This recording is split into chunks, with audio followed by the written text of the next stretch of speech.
LinkedIn is pretty amazing at helping you grow your small business. We cannot stop your new clients from emailing you at 3 a.m. We can help you sell, market, and hire in one place.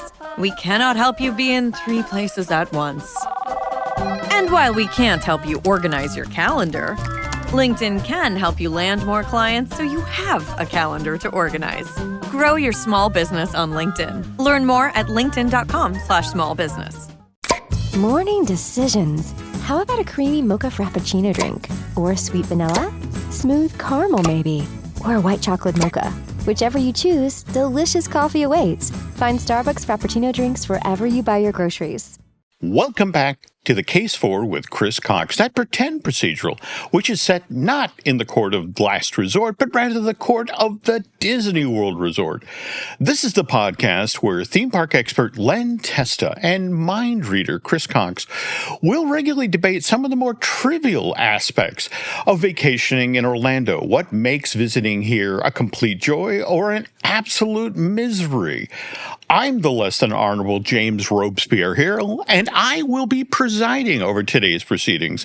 And after hearing Chris and Len's arguments, I will then render my verdict. All verdicts are final until, of course, they're not, which means we'd love to have you, the listener, also weigh in with your thoughts on these not-so-weighty matters. Your Honour, I'm sorry, if I may, what are you doing up there? For the listener who can't see, you are about 10 foot in the air atop a step ladder and you have a hammer in your hand. What's going on? Yeah, I was expecting more of a gavel rather than a hammer. Well, gentlemen, we are recording this episode for The Case For with Chris Cox in early June of 2026. This is when the NBA Finals are underway, and I thought it might be fun to temporarily turn our place of business into a tribute to the world's first ever basketball court. Basketball court. Ah, yeah, that explains the fruit baskets then. I get it. To be specific, peach baskets. Basketball was the invention of Dr. James Naismith.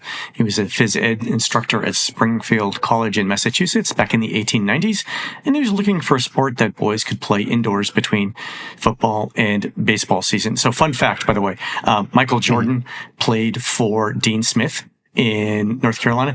Dean Smith learned basketball from a guy, I forget the guy's name, but that guy learned basketball from James Naismith himself. So wow. Michael Jordan is only 3 degrees away from James Naismith in terms of learning how to play basketball. And I think Michael Jordan was in Space Jam with Bugs Bunny, who was in an Acme cartoon with Kevin Bacon. We did it. There we go. Congratulations. There we go. And back though to Dr. Naismith. Again, he's looking for a sport for the season between football and baseball. And when he couldn't find such a sport, he went ahead and invented one. And he did that by nailing peach baskets 10 feet up in the railings of the college's gymnasium. One wonders what the maintenance team had to say about nails and peach baskets. But I like the idea they came in and saw one and then looked at the opposite end of the court and went, there are 2 in here? What's going on? What did you do here? Twice?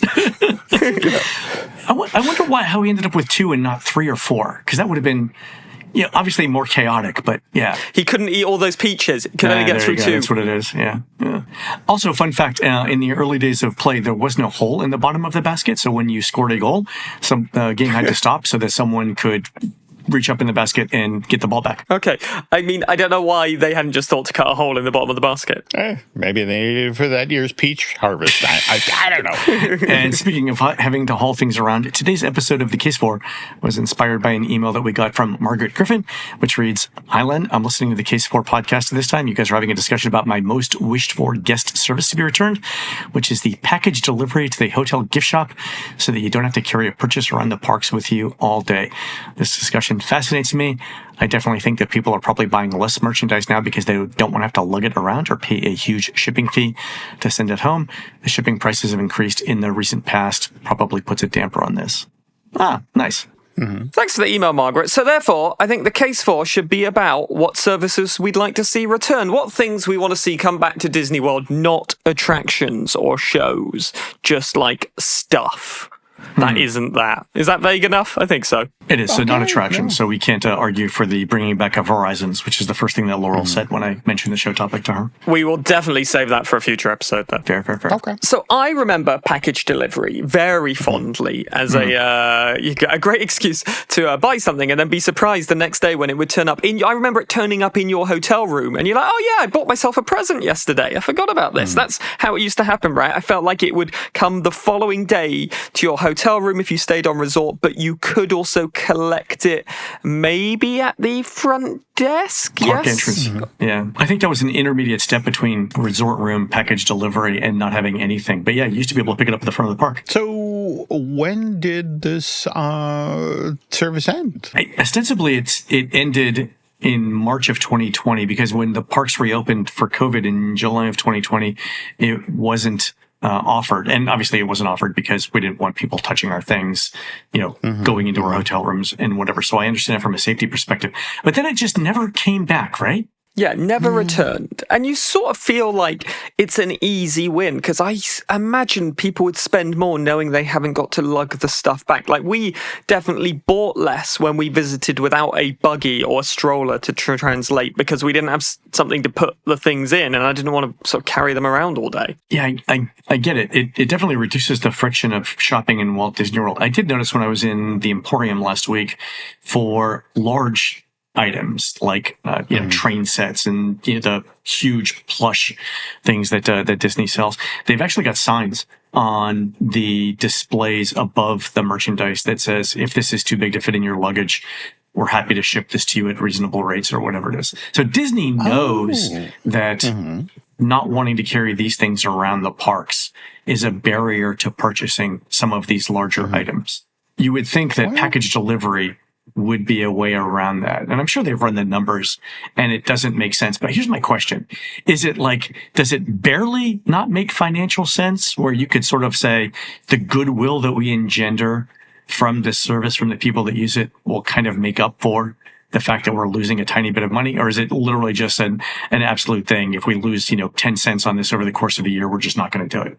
It's interesting as well because I suppose it went away before or kind of at the height, at the start of Amazon and other companies sort of nailing delivery logistics. And it feels like now the system they used to use was probably built in-house as a system of how they got things from here to here. And it seems like that kind of outsourced now to a company whose whole job is logistics feels like it's probably could be a cheaper thing. It's so interesting you bring up Amazon because I was thinking, the irony of what you mentioned earlier about coming back to your hotel the very next day and here's that thing that you purchased in the park waiting on the bed. And if you think about what guests are experiencing at home, they pull up on their laptop, they order something on Amazon, and the very next day it's at their front door. And so the notion to now, had a Disney World that used to do that, and now, it's like, well, we can't do that anymore. It's like, really? Because Amazon does that every time, I order coffee filters. Yeah, they even do it at the airport with duty free, right? You buy the duty free, they package it up, they staple it together, and when you get to the plane, there it is, you pick it up. It's funny that you guys both mentioned Amazon because Amazon recently announced that it's expanding its same-day delivery service, not overnight, same-day delivery service in Orlando. And I have to think that as complicated and as big as Walt Disney World is, Amazon delivering to Orlando is bigger than that by, an order of magnitude. So it is doable.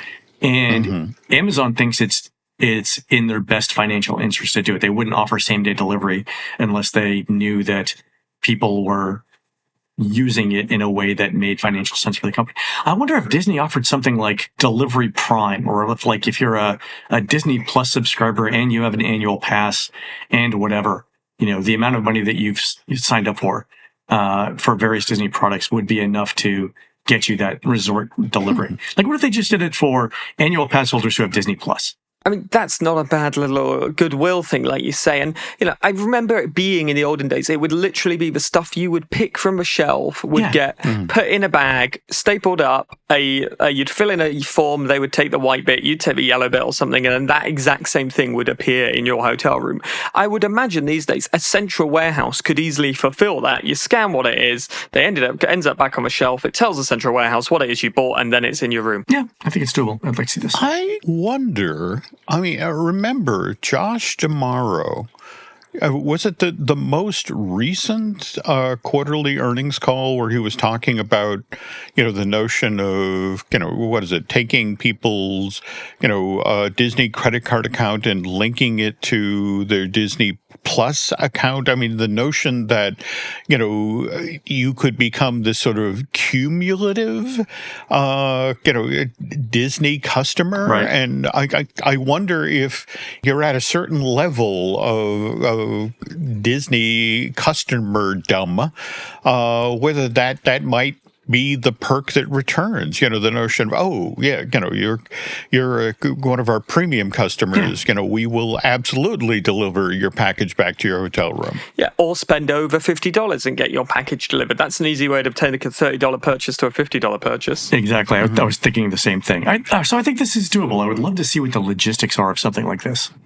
How about bringing back Magical Express? Again, some of these things we talked about in the episode where we gave our cases for being CEO. Magical Express used to be you would get from the airport to the Disney resort that you booked on the Disney transportation system. You wouldn't even have to worry about your suitcases, right? They would be transferred as well if you had the right tags. Yep. Yeah. I mean, and for me, the thing of it was that trip from the airport to, your hotel, you were captured. You were on the bus. You had no choice but to watch the video reel, which then marched you through all of the most recent, not just the attractions that had opened to the park, but also restaurants, shows, that sort of thing. And I would love to have seen, if there was any data out there at all about, how many folks who took the Magical Express who hadn't necessarily decided, well,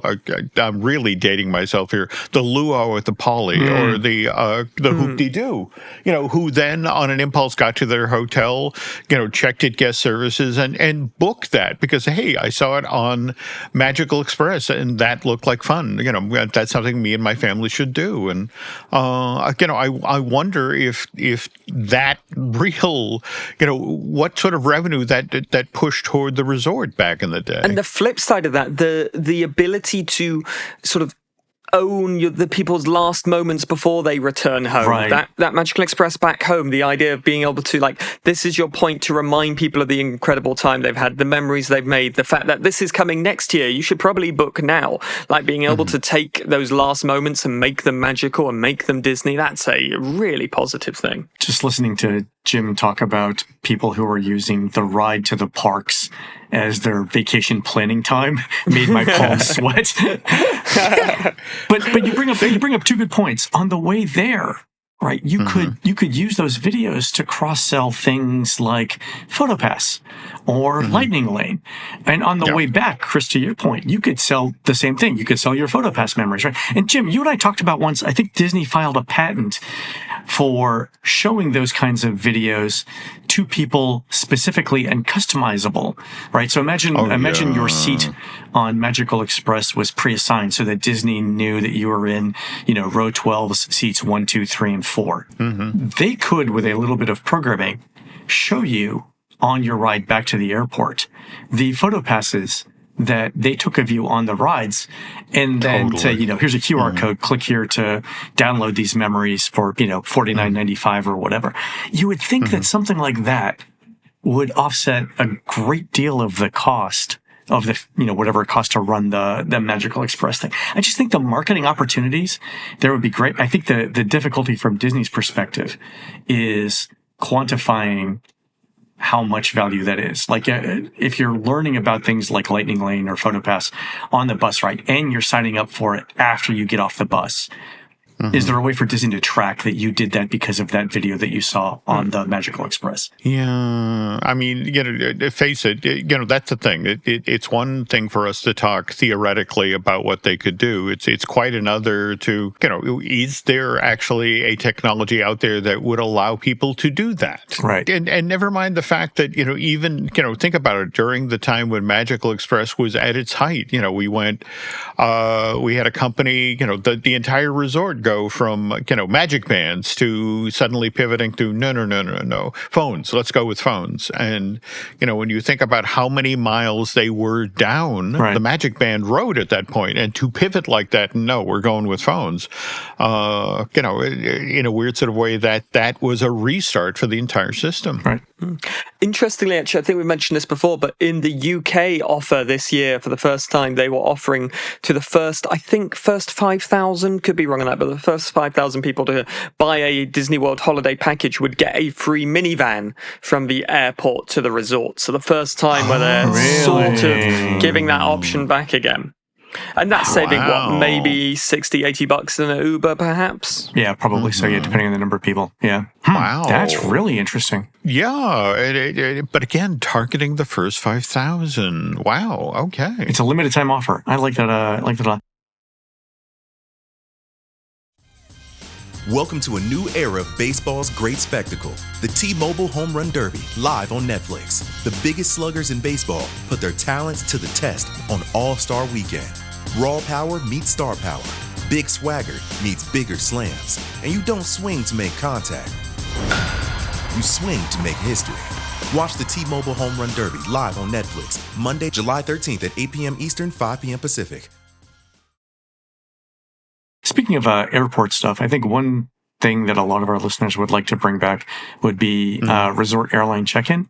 And they have started to do this a little bit again, but let's talk about what it was. So it used to be at Disney Springs, right? Or downtown Disney as it was then, you would be able to take your bags to there, check in for your airline at there, great use of English, but you could check in there, they'd give them your bags, you wouldn't need to see your bags again, and you could get your boarding passes and enjoy your day at the resort before flying home that evening. And it was also at the hotels, right? You could. It was at the hotels, was it? I never knew it was at the hotels. Yeah, so there's a check-in desk at each hotel. You'd bring your luggage. You would bring your boarding passes, to validate that you're actually getting on that flight, and then your bags would just show up on the way at the airport at home. Now, my assumption is a lot of this is more difficult to do with stricter TSA rules, the security of your bags, those types of things, right? It just makes it more of a headache and more of a liability issue to continue with that service. I mean, it's expensive, and it involves third parties in the airport, and then Disney has to get involved when something goes wrong. So if the airline loses your luggage, right, now you've got a question of where in the route from the time you dropped it off at your hotel to the time you got to your airport, where did it go wrong there? My sense is the customer service angle on that, although it was probably fairly rare, the customer service part there was aggravating from Disney's perspective, where they're not charging you for it. It's a benefit, and they've got all these back-end things that they've got to take care of with no obvious financial upside. Well, but speaking of a financial upside, though, I mean, when it worked and you handed off your bags and you now had both hands free to pull out your wallet and buy more stuff. Exactly. Yeah, you have hands free at that point. Yeah, hands free to buy more stuff and another bag. Exactly.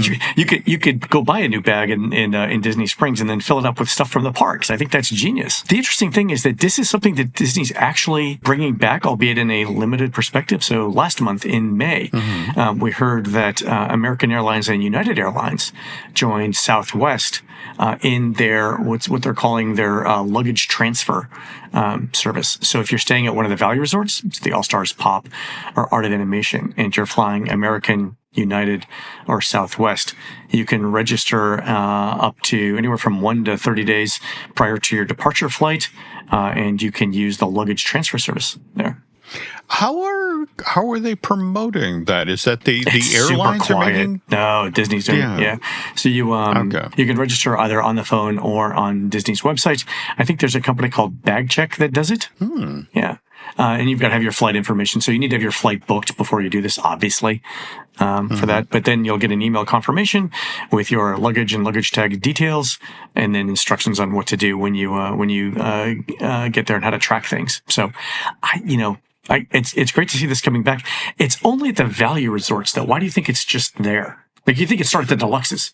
Oh, that's puzzling. I'm sorry if I were, on the face of this, if Disney were proposing this, you would think they'd target the guests with the deepest pockets. This would be a monorail resort, level perk, that sort of thing. So, so to them go value. That's fascinating. Maybe a logistics thing that the value resorts have more space to be able to manage the system, perhaps. Oh, but like, how much space do you need? A room for bags, and then they go on a truck. Yeah, I know that they're stored at Bell Services at each of the resort's lobbies before they get taken away. And I know that at one point, I think they had either built or repurposed storage areas around Bell Services for that, because in the old days when I was running, the logistics of that were impressive. If you were waiting for a cab out in front of the resorts, just to see the amount of luggage that was going back and forth between these rooms was really fascinating to watch. Yeah, but I can't figure out the value resorts. I mean, number one, that's many, many, many thousands of rooms,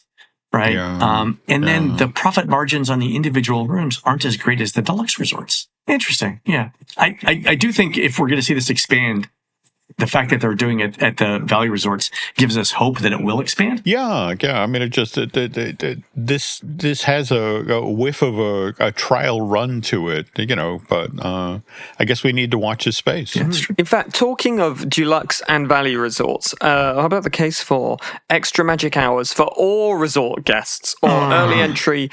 We now have early entry. The upside of early entry is you get all the parks. It used to be specific parks on specific days. So how about just sort of making that more accessible? I went back and did some research on this just to give some perspective on what we had and where it's currently at.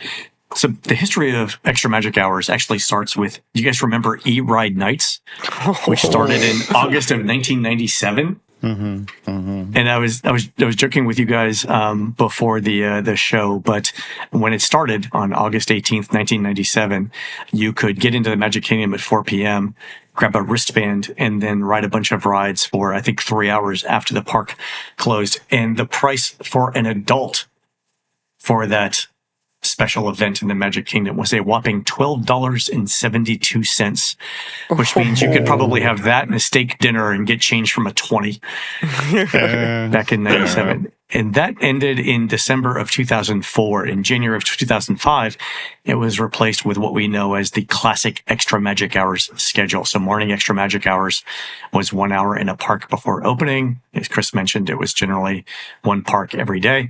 And then evening Extra Magic Hours was 3 hours in a park after closing. And that ran from January of 2005 to December of 2012. The interesting thing on this is the Animal Kingdom, which does not have evening extra magic hours on a regular basis anymore. It had evening extra magic hours of up to 3 hours as late as March 17th, 2012. That was the last one that I found. Wow. Yeah. So for 7 years, Animal Kingdom had regular 3 hour evening extra magic hours. But, just conversely, though, when you think about, that's a park where, yes, they tried the nighttime lighting on Kilimanjaro Safari. And that really didn't work. When you think about how much of that park, when the sun goes down, is just not, workable. I guess the irony is that, if we look forward to, say, 2027, when, at least the Encanto part of tropical Americas is supposed to come online, something like this might make sense again. But it's kind of funny that you mentioned that, Jim, because, as the sun sets, pretty much every animal in that park becomes the ghost of the forest. It's not just the bongos, it's every animal. Have you seen the tortoise? No, it's the ghost of the forest. Of course not. Yeah. No, I mean, it's just that I remember talking with veterans at that park, and they're like, look, they are trained, they're postal workers. Right. At 5 o'clock, they're headed back to the bar. Quitting time, The modern version of the Extra Magic Hour programs changed in January of 2013. So we got an hour of morning Extra Magic Hours before it opened again. That was generally one park per day. And then evening extra magic hours became 2 hours in January of 2013. Now what we have is a half an hour mornings for every park every day, and then evening extra magic hours at select parks a few times a month. And that's deluxe only, right? Deluxe and DVC only, yeah. The interesting thing for me there is you could make a case that the morning extra magic hour change, and I like the benefit better. If I'm staying on site, the ability to get into any park 30 minutes before opening, any day of the week, greatly simplifies planning. The downside is if you're staying off site, there's no way to avoid long lines as soon as you enter the park. So I sense that that's Disney offering both a carrot and a stick to stay on site. The carrot is the 30 minutes of access before everyone else.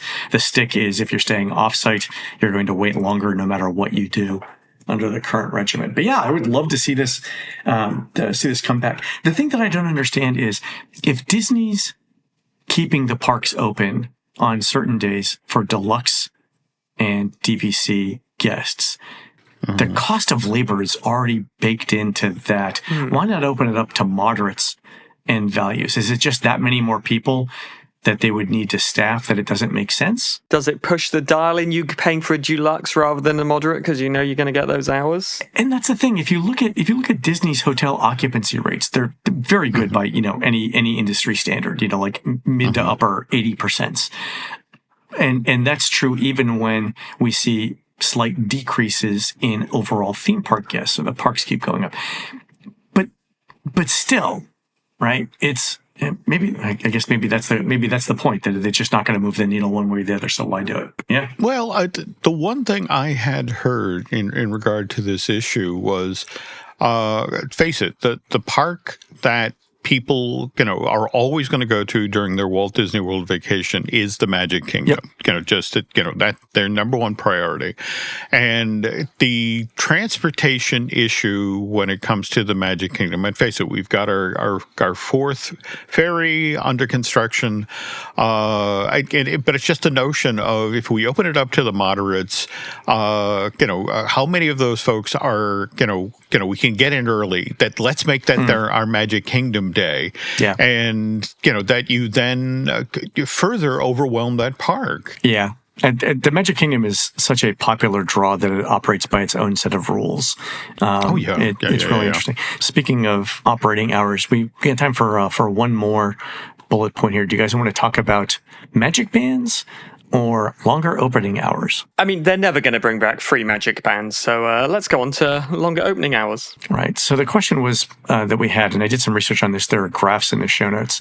The question was how much have park operating hours changed year by year over time? And the interesting thing from my perspective was that certain parks have stayed relatively stable year over year, and then other parks haven't. So if you look at, just to give an example of a Disney park, California Adventure has basically the same number of hours in its operating day in 2026 as it did back in 2013. And it's been fairly consistent, averaging around 13 hours a day.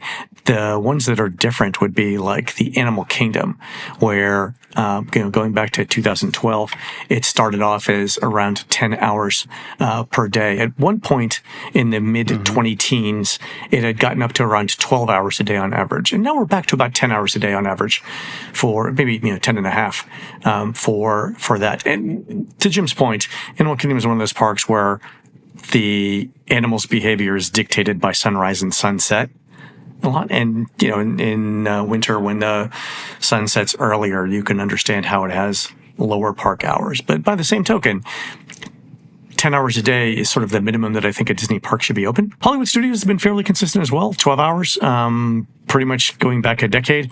Disneyland is actually back where it's been since 2010 at around 14 hours a day. So that's the park really that has been open the longest. Epcot's been almost constant. Magic Kingdom is a little bit shorter in terms of operating hours than it's been over time. Back in the day, in the early 20-teens, it was open just under 14 hours a day. And now we're looking at around 12 and a half hours a day. So we got about an hour a day knocked off from Magic Kingdom's schedule. For me, what always is interesting about this is that from Disney's point of view, it's just sort of like you have to validate, why people are staying, and typically, that's some sort of a nighttime show, and you mentioned Animal Kingdom. And face it, we've had a couple of tries now at a lagoon show. They've tried some nighttime projection things on the Tree of Life, and and this is still a high priority for that park, figuring out a way to have something that the guests would stay to watch. Consistently as well with Animal Kingdom, it's always the park where there are more places I'd like to eat than days I spend in that park. Right. Yeah, so I'd happily spend an evening there having dinner if there was something there. In fact, I'd probably just have dinner there in the evening if it were open later. And that brings up another point. If we wanted longer operating hours at Animal Kingdom, would you put that extra hour at the beginning of the day, at the end of the day? Would you split it? Because the Animal Kingdom is generally a park that opens first every day. Yeah, I feel like I definitely have memories of waiting outside rope dropping Animal Kingdom and it's still being dark. Oh, yeah. But like if the park opens at 7:30, let's say, or 7, during holidays, is there enough of a group of guests that would get there at 6:30 or 6 in the morning? I think more guests would stay late than get there that early. I think so too. I think it's easier to stay up than it is. So you'd have to put it at the end of the day. Granted, you would get more dining revenue. Yeah, I don't know.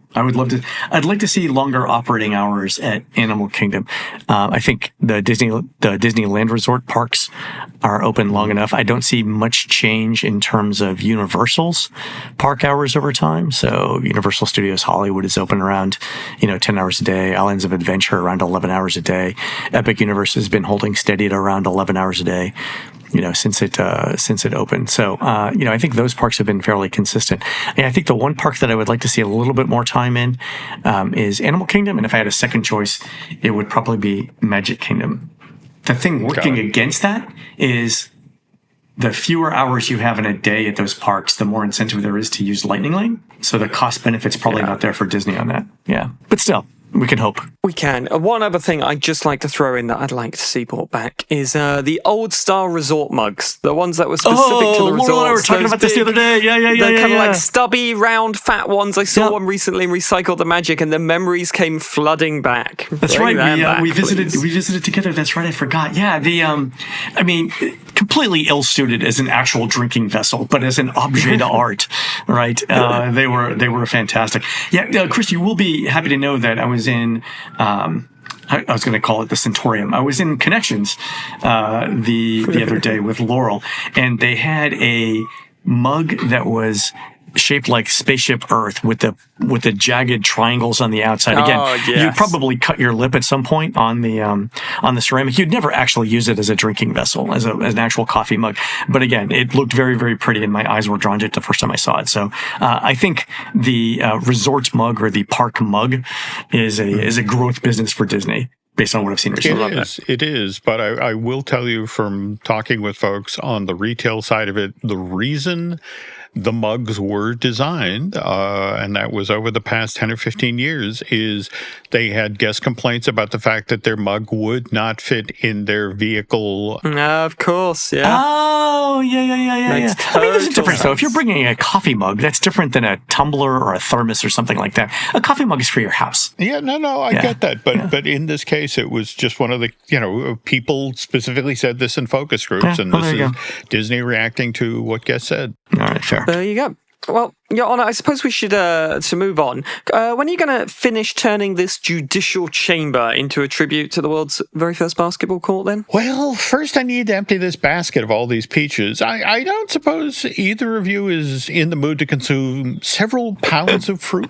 I had a really big breakfast, Your Honour. I'm good, thank you. All right. Well, before I go online and then search for a recipe for an extremely large cobbler, I guess I should acknowledge that another session in these hallowed halls, the court has finally come to a close. And my thanks to our two would-be barristers, theme park expert Len Testa and master illusionist Chris Cox, for arguing the pros and cons of what we should bring back at the parks. Just a reminder, though, folks, full verdict won't be rendered until you, the listener, finally weighs in.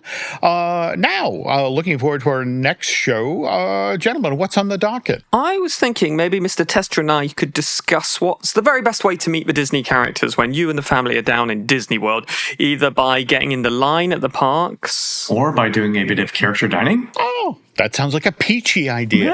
See what I did there? Oh, dear. All right, then it's agreed. We'll discuss what's the very best way to get quality time with the Disney characters on the next installment of this podcast. But until that show airs, the case for with Chris Cox is now closed.